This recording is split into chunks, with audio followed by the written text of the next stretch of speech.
Hi, everybody, and welcome back to another episode of Awaken to Your Soul Path. Today, I am joined by the wonderful Myrna Triano, and I'm, of course, your host, Barbara. And we will be talking about how to be a rebel with a cause. Everybody knows James Dean, a rebel without a cause, but we today want to talk about a rebel with a cause because, well, I don't know how it is for you, listener, viewer. I would love it if you could let us know in the comment section, but I totally resonate with that. I am a rebel and I've always felt different from everybody else. I thought I was weird or strange, but I also deeply felt like I have something to do. I have a mission here, which would make me a rebel with a cause. So I've been looking forward to this talk today, Myrna, and thank you so much for being here. Oh my gosh, I'm grateful for it because when I actually put it out, I'm like, wow, this can really help so many of us because a lot of us have felt this way. And it doesn't matter what decade you were brought up in or came to Earth, really. I was born in the 60s. You're probably earlier, and our audience are in the 80s, 90s, millennials, 2000. I'm sure they're all feeling that same exact way that I felt back in the 60s, that I felt different in every aspect. Like I was dropped into my family of three sisters. And I'm like, yeah, I kind of look like I don't like them, but I see things that they don't see. I feel things that they don't feel. I don't agree with a lot of the school dynamics when I was in school. So I was kind of not a troubled child. I mean, I didn't talk out of terms or say bad things, but I just didn't agree with the process of how they taught us in school. Like I was a little bit ahead of the game and I didn't understand why I couldn't do certain things. That's where I always became that rebellious student, rebellious daughter, because I didn't seem to understand the concept or the programming at that time of how things are supposed to be. I love that you're saying that because at first I thought I don't recognize it because I grew up in a house where there was a lot of abuse and I sort of learned not to be rebellious because that had consequences that were not worth it. So I learned to be invisible and to be as quiet as a mouse and to keep everything in. But that started when I was 7. But before I was 7, I heard from my mother all these stories that I was always asking why. Why is this man going there? Why is that man on the bike? What is he going to do there? And I always questioned everything. I didn't take anything just for okay, if you say it, then it's true. No, I asked a lot of questions. And my mother always said, if I wanted you to wear a specific dress, I should make you choose between two I did not want you to wear. And then the chances were high you would pick the one out of your closet that I actually wanted you to wear. So my true nature is the one of the rebel. Yes. And that's how I was too, because I've always questioned everything.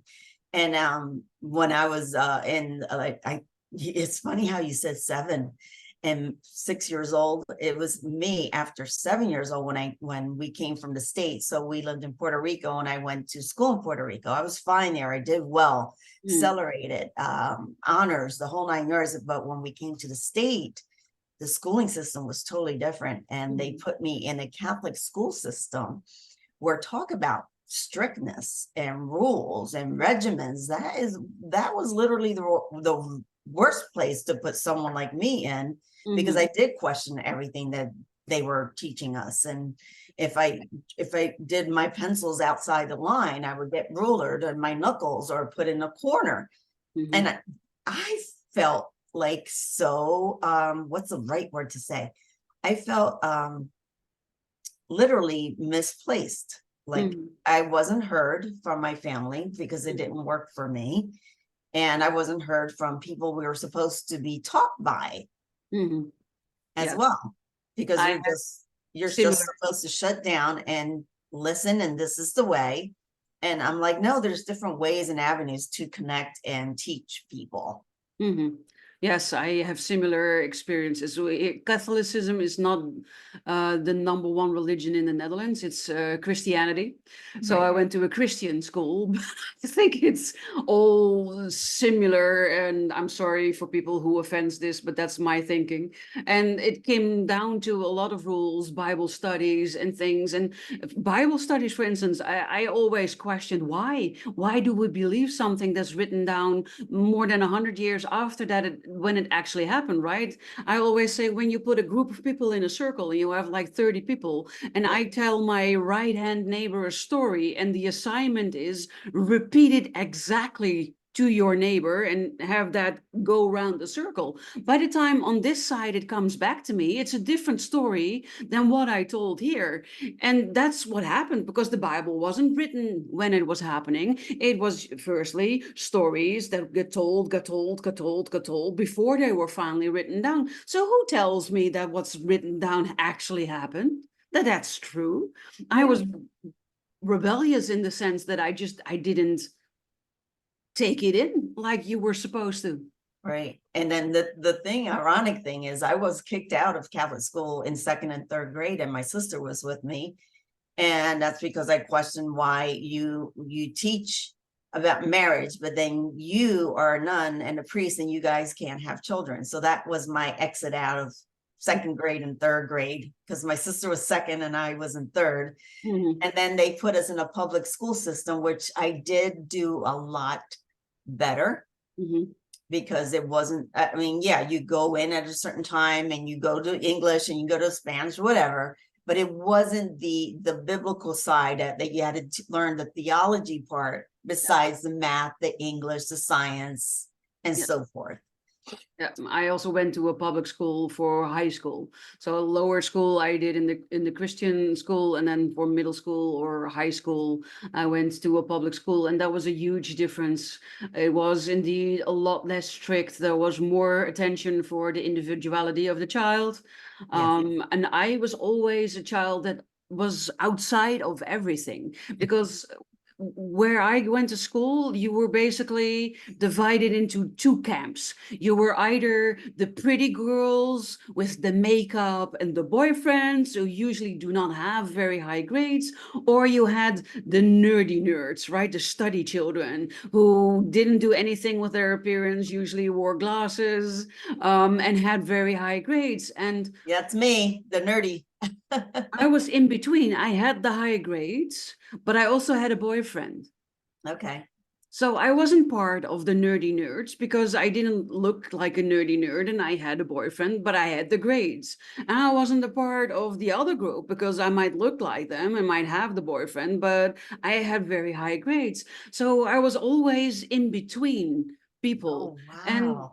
that was very difficult because most high schoolers, I think, survive by becoming a part of a group. Yes. Yes. Where I never was part of any group. I was the nerd one, literally the nerd one. I was the bookworm.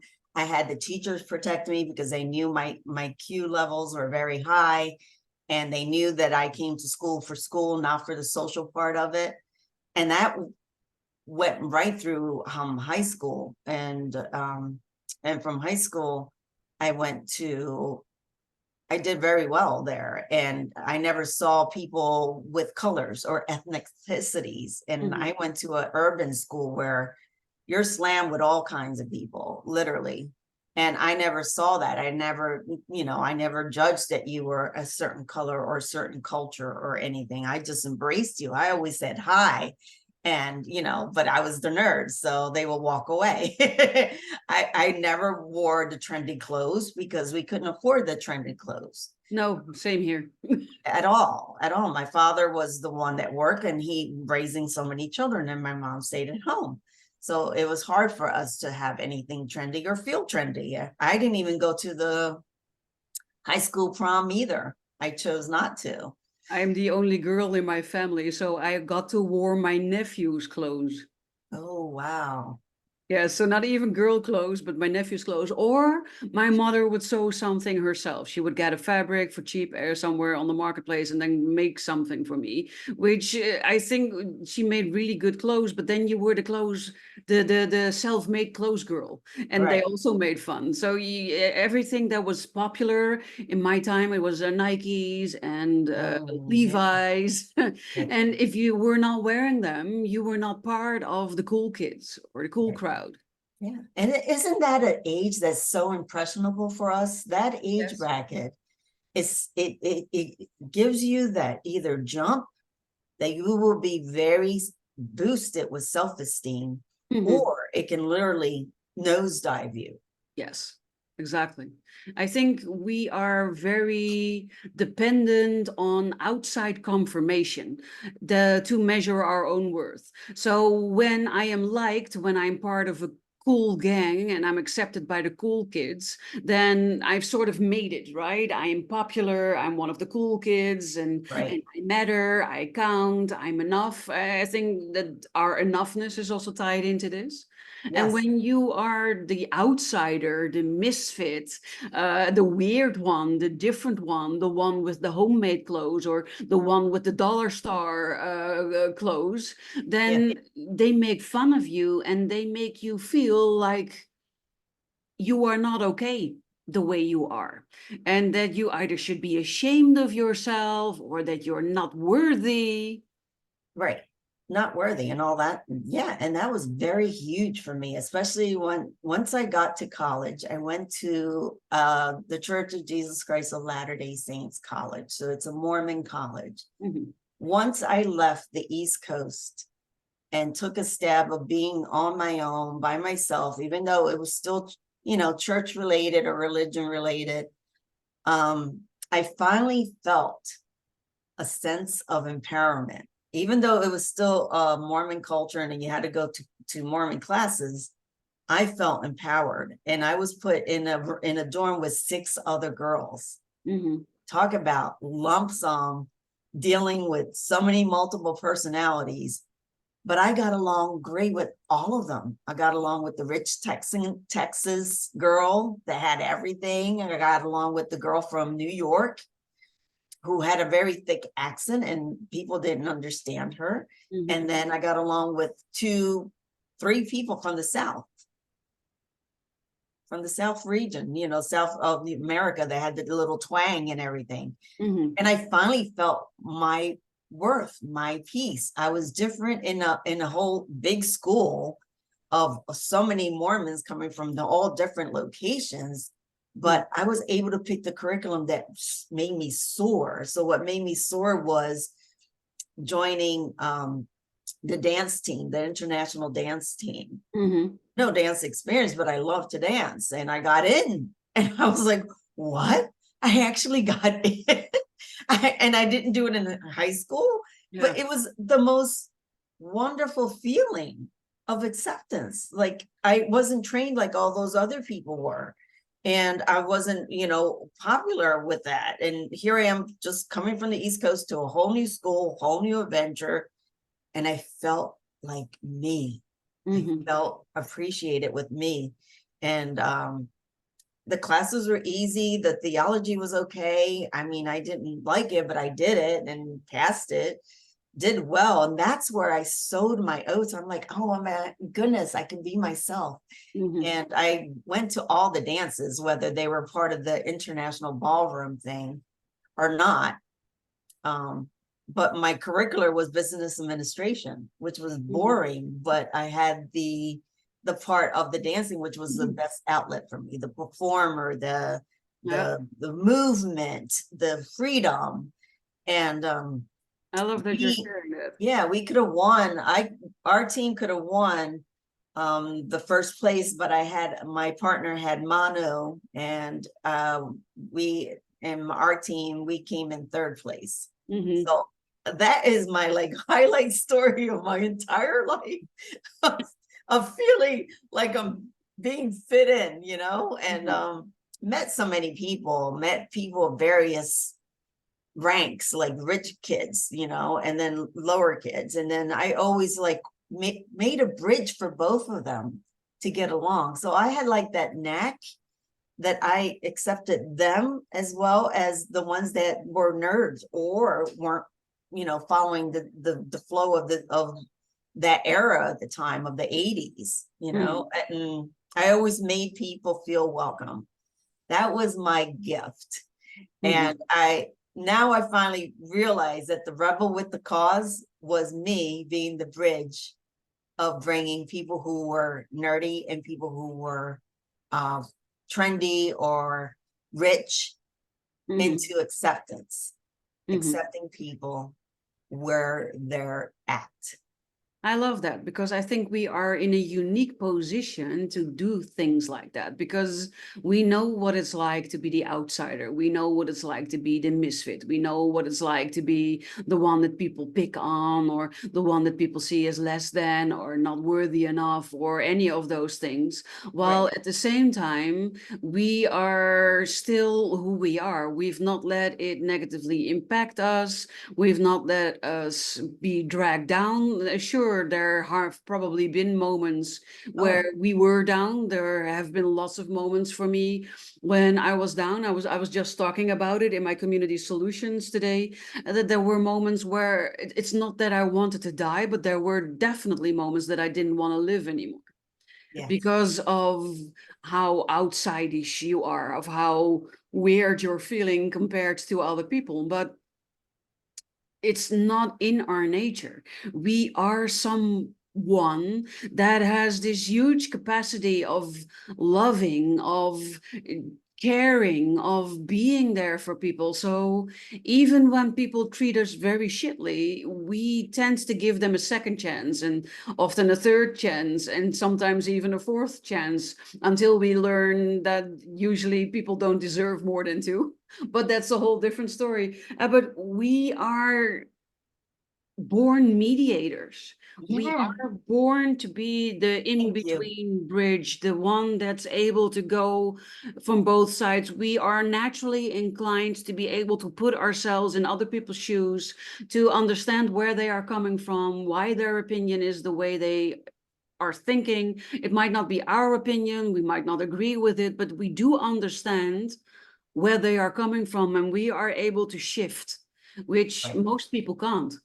No, they cannot do that. And then the rebel with the cause is able to do that. Like you said, you had a lot of low moments. I have had a lot of low moments too, even within my own family, with my own culture, with my own religion, that I left that religion because I wanted to know the core of Myrna, who she is, what is she here on earth to do, and to offer, what gifts does she have to offer to others so they can feel like they're worth something in this world. They're not just you're not just following the herd. You're here for a reason, a rhyme and a reason, no matter what that reason is. It could have led to a lot of hardships. It could have led to you being homeless. I know a lot of people who have been homeless because of their choices. Yes. But let me tell you, those people who have been through those choices, and I chose to live by myself in very bad areas of the East Corridor. I was always protected, and I always wondered why. I said, how can I be so protective if I left a religion that they say if you live a religion, you're not going to go to heaven or you're not going to be redeemed or whatever. But they said, no, you're always protective because you always supported people who needed the support. Whether it's one time or two time, that's irrelevant. The journey is the learning of how much you can tolerate. That's your lesson, to tolerate or not tolerate.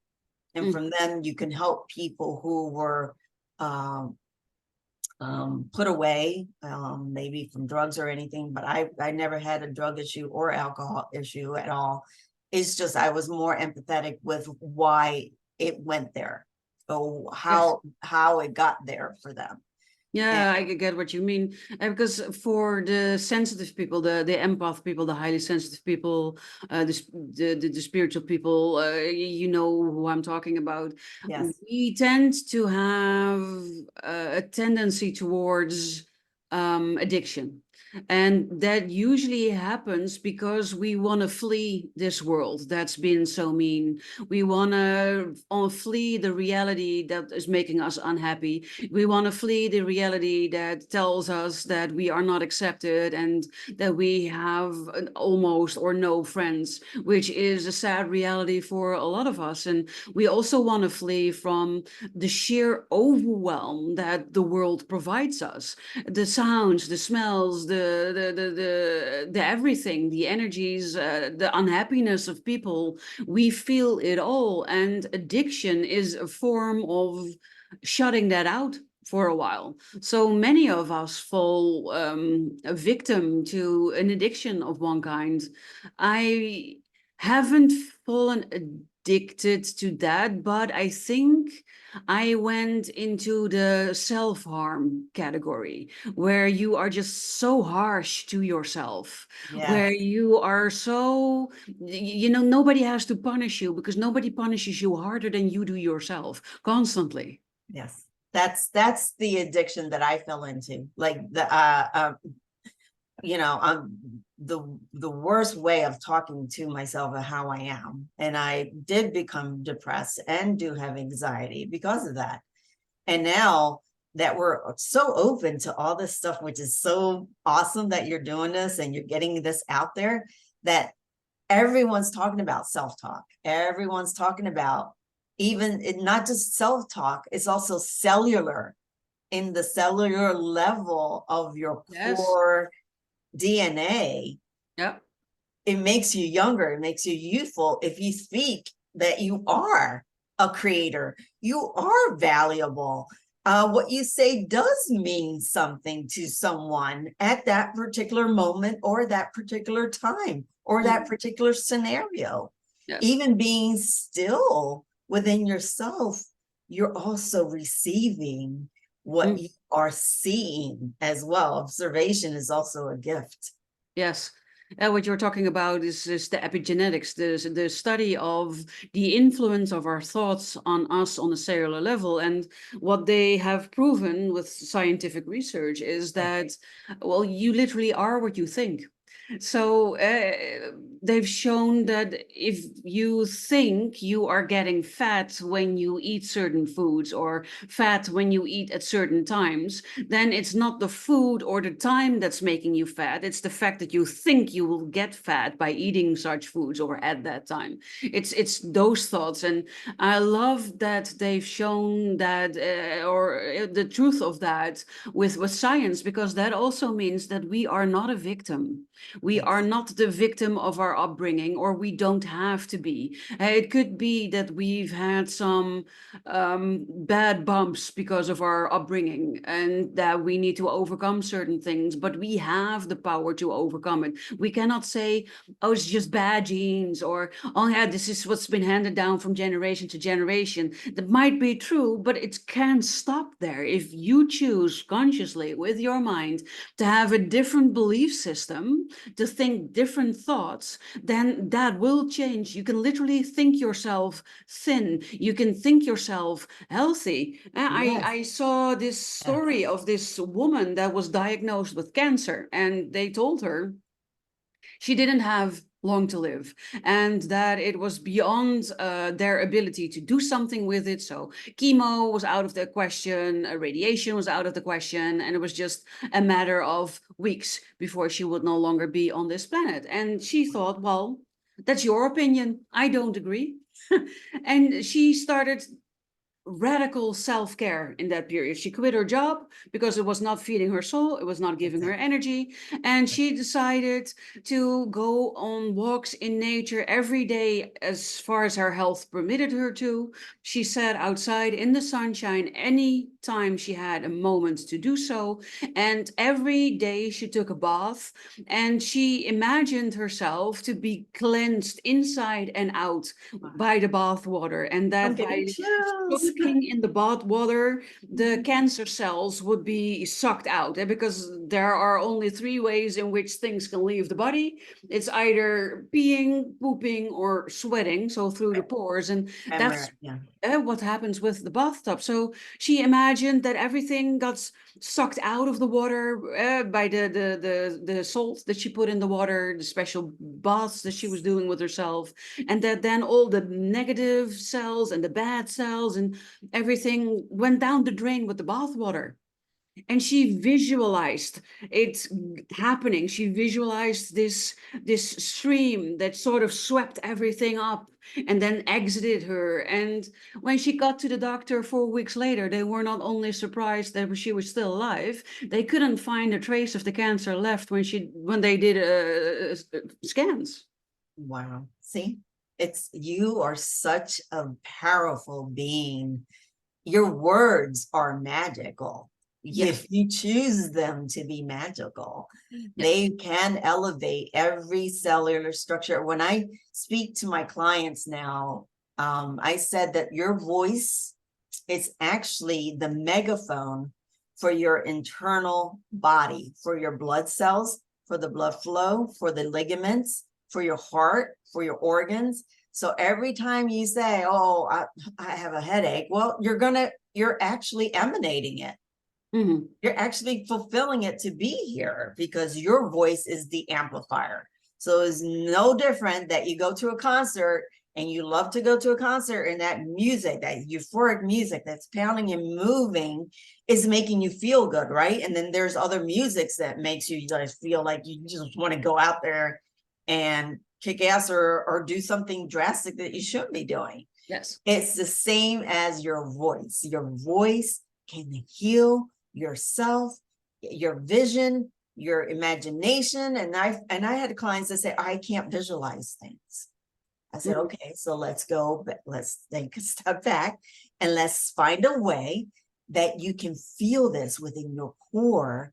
That is actually your feeling. It's a feeling instead of visualizing. So how do you feel if I say this? How do you feel if I said that this is the way you're walking through the meadows, but the meadows, it turned from green to your favorite color? How do you feel about that color that's coming through? Oh my gosh, that feels good. See, you don't have to visualize it now. You're actually making it feel good within your system. So this is what I mean, that the more you do this type of work, the more you became that rebel with a cause. You find the cause that helps other people emphasize their natural gifts. And that's what I love to do, is bring out their natural gifts that they always had, that no one ever pointed it to them in their way, in where they're at. Not everyone is doing what we're doing, the woo-woo stuff and everything. How long it took you, right? How long it took me to get to what I'm doing now. I was definitely not raised woo-woo. The opposite of it, I think. Almost. But you're saying it's completely true, because a lot of people, there are two things that I want to touch upon. The first thing is that a lot of people don't think what they can do is special. A lot of people think, oh, but everybody can do this, or this is not something that is special, which is often not true. You are probably one of the few people that can do what you can do, and it's really very valuable. So you need to look at it differently. And the second thing that I want to touch upon is indeed the feeling thing, because a lot of my clients, and myself included, and that depends on your blueprint, they have difficulty with goal setting. And I discovered, for me, that was difficult for me because my goal keeps changing. My whole purpose in life is to be an agent of change. So I cannot have a 5-year goal or a 10-year goal, because once a month is over, that can be a completely different goal. So I need to be more short term. But if you cannot see a goal for yourself, it's also very difficult to visualize what it would look like if you reach that goal. And so that was a thing that I've struggled with for a long time, until I switched to feeling. Because no matter what my goal looks like, no matter what the end result of it's going to be, I do know what the feeling is going to be that accompanies me reaching my end goal. And it will be a feeling of pride, a feeling of satisfaction, a feeling of joy, a feeling of ease, a feeling of love, a feeling of abundance. And I can tap into those feelings. And that is then how you bring it into your reality. And when we are Exactly. talking about the woo-woo, when we are talking Right. about vibration and Right. manifesting and energy and being in the right energy to receive like-minded energy, and what a lot of people are talking about, a lot of the time they tell you to do that by ways of affirmations or visualizations, but affirmations don't work when you are not feeling it. You can't Exactly. say to yourself, I'm the richest person on this earth, but if you cannot pay your rent this month, are you kidding? Right? It's Yeah. Yeah. so far away from reality that it's virtually impossible for people to Right. keep repeating, I'm a millionaire, I'm a millionaire, I'm a millionaire who cannot pay his bills. And that's what comes after it. So that's counterproductive. That's not going to work. Same with visualization. If you cannot picture yourself somewhere, or you are just not clear about, well, what the peep is my purpose here, I don't know, Yeah. then that is okay. There are certain types that have this Yes. challenge, let's call it a challenge, Yeah. and instead of affirming things that you are not feeling or visualizing things that you are also not feeling, tap into what it is you are feeling, because Feeling. I know for sure you know what you feel like when you have everything you want. Yes. How would you be feeling when you have Oh. everything you want? You don't have those days that you're like, well, why am I doing this day and why I'm not doing it? Because it's already there. It's within you. It's innate. It's embedded within your system. And the reason why I brought up the visualization was my daughter can't visualize, but she can feel. Yeah. She can feel the gut. She can feel what it feels in your heart. She can feels what it is in your brain. So I do that a lot with a lot of clients. I say, how do you feel if you right now there's a check and a deposit of $500,000 in that checking account or in that say, how are you feeling when I just said that? Hold that feeling. Yes. And it doesn't have to be to that extreme of $500,000. How do you feel when you're at peace? Yes, and if that is even too abstract for people, then you can just focus on how you feel when you are with a loved one. And that can even be a pet. Yes. If you have a strong love for a pet, like I have for what is my soulmate cat girlfriend, Yeah. then you can tap into how I'm feeling whenever I'm with her and the huge amount of love that I'm feeling for her. And then you amplify that feeling. That Yes. is also a good place to start. So I think Yes. what we're trying to say here is that you need to find the way that works for you, that takes you to be that attraction field, that magnet Yes. of things that you want to attract, instead of being the magnet that attracts things that you do not want to attract. Yeah. Repelling what you want to draw in instead of what you don't want. Because everyone knows what we don't want. We all know what we don't want. But Yeah. let's start bringing that magnetism back to what we really want in this lifetime. I mean, I just turned 60. I'm like, wow, the next 20, 30 years, I just want to have a good old time now. I Yeah. love what I created. I love the people I met in the interim with my clients in events. And I said, now I want to find balance in my later years, enjoy in the stillness, because all I did was hustle, hustle, hustle, work for my daughter to get to where she is now. She moved out. I have the cats. I love nature. I want to do more walking. That's what brings value to me now at this time, besides what I do. Yes. So everyone has a different level at different stages in their life, right? As a teenager, oh, you want to fit in, you want to be, that person that does well in cheerleading or running or acting. But those are all phases. So do the best you can in those phases and don't let it sink you down if you can't continue that, because there's something else that's better for you at this timeline of your age bracket or the phase of a season. I always tell people, okay, when is the best time you had the best season throughout the year? What's your heightened time? Is it June, July, August, or September, October, November? Well, do what you love. Launch that job, or launch that, or move during that time, because that's where the energy is working in your favor. And then those other times, those are the times that you can maybe sit back, ponder, or relax, or do more self-care. And then maybe do those, like you were saying, you can't do the 5-year term goal, maybe just do maybe 3 months goal in that stillness that you're not really motivated. Because I know the months that I'm not motivated.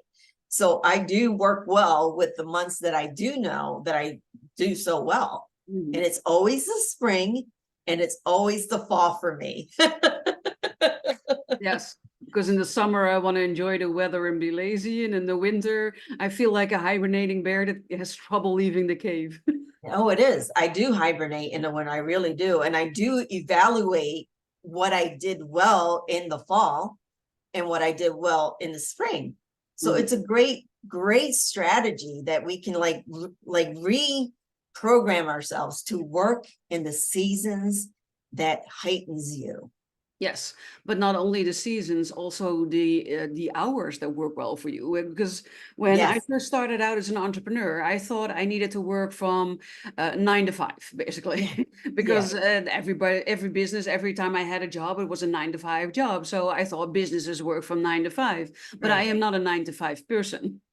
I get my energy mostly when the whole world goes to sleep. I can be up until the middle of the night and have inspiration and creativity, and then, go to bed really late. But then when I work up, everything's already done, instead of waking up at 5 a.m. And because a lot of people are preaching out there that you are not serious contester if you are not part of the 5 a.m. club. And for some people that might be true, but there are also a ton of people for whom that is not true. So I think in essence, that's me. That's me. Our message is you need to figure out what works best for you, in what time you are most productive, in what way you are most productive, what works best for you. Are you someone that needs to work 5 days a week and then shorter days, or 2 or 3 very long days and then have the rest off? Do you work best in the morning, in the afternoon, or in the evening, in summer, in spring, in winter, in fall? All of these things are things that you need to figure out for yourself. And then you need to combine it with, well, your strategy as a person and how you make decisions best, and what fits in with your authority when it comes to making decisions. And the more you get to know yourself, the deeper you dive into your user manual, as I like to call it, the fun your life is going to be. Yes. And some people's user manuals are as thick as an encyclopedia or as thin as my gratitude journal. I mean, when I look back at this gratitude journal, I bought it last year, and then I see the dates that I'm like, full on downloads coming through, say grateful. And then other times I'm like, oh, what happened to April, May, and June? Exactly. Right.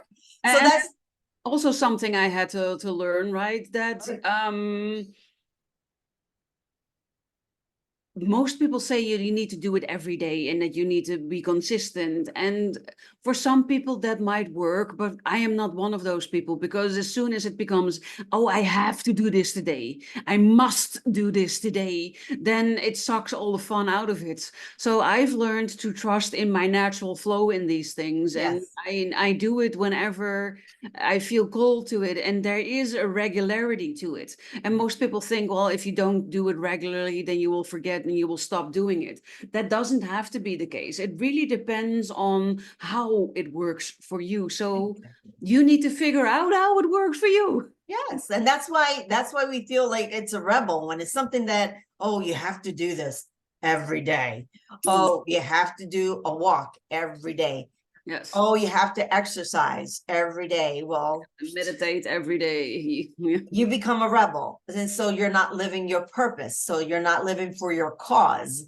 So you find your cause to create that effect. And then the effect creates your cause. So it flips. Those words can flip.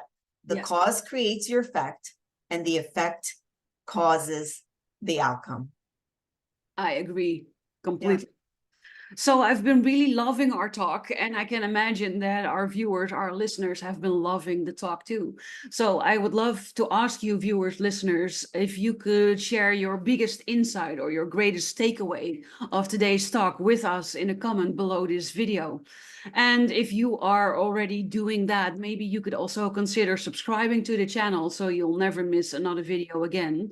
Yes. And if you think that this was extremely valuable, you might want to share it with your tribe, because you never know who you know that might need to hear this message here today.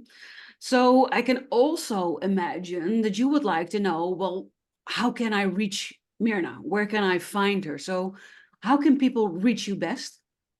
The best way to reach me is at my website, which is www.triangelrivers. I'm going to move my body here. There we go. There you go. So if you do triangelrivers.com, that's where you find me. And then there's a contact that you can contact me there. Type your message and we can get back to you within 24 to 48 hours.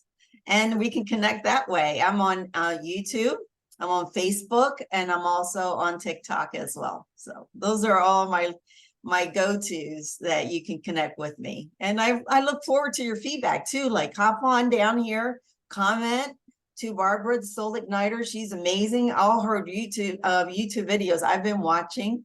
And hop on my YouTube page there too. I have like little shorts for little, things that we can do for a cause or effect. Sometimes I just hop on and do little fun things like that. That's my creative side.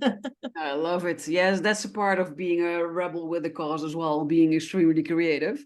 But if everything went too fast, or if you're only listening to the audio version of this and you didn't see Myrna move, don't worry. I'll make sure that the links will be below this video or below this episode, wherever you're listening or catching it, so that you have no trouble contacting either Myrna or myself, because of course you can always contact me for a free virtual coffee chat as well.